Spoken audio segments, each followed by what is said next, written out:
All right. Hello there, Mr. Tassi. I was just wondering if you could just go through the benefits of doing a design down plan. Absolutely.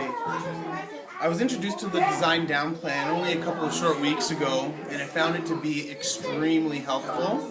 What it did for me was allow me to really put some focus to my direction with a particular unit we are about to study with my students. It helped me think about gradual release of responsibility, and it helped me work through how I wanted to work with my students, and more in particular where I wanted them to go. It wasn't something that was done particularly in a linear fashion, but something I could kind of bounce around and work with, but it helped me get some focus and direction about how I wanted to get there to this end spot. I began up here focusing on my expectation, which we happen to be doing inferring. At this part here, it said, what knowledge and skills do our students need?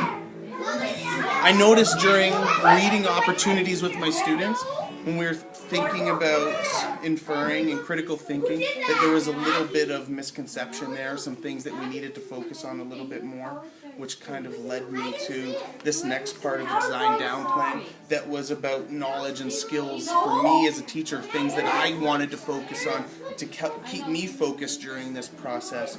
And some of the things that I wanted to focus on were using text that I thought would help engage my students and myself to provide critical thinking opportunities.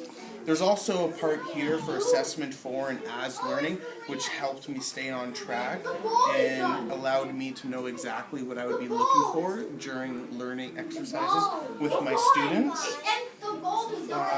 At the bottom here, things kind of wrap up a little bit, and it allowed me to find different things that I would be looking for and opportunities of assessment of learning.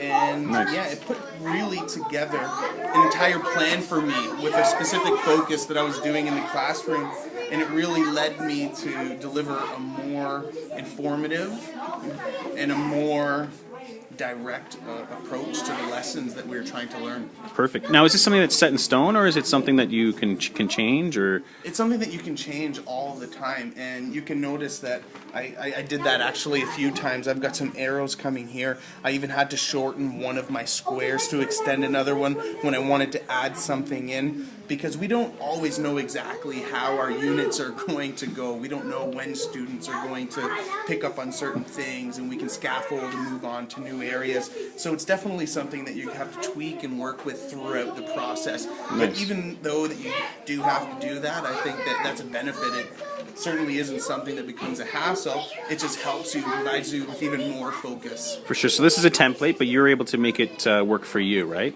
Definitely. And I think using one of these in the future, or even looking at somebody else's, that it wouldn't look the same.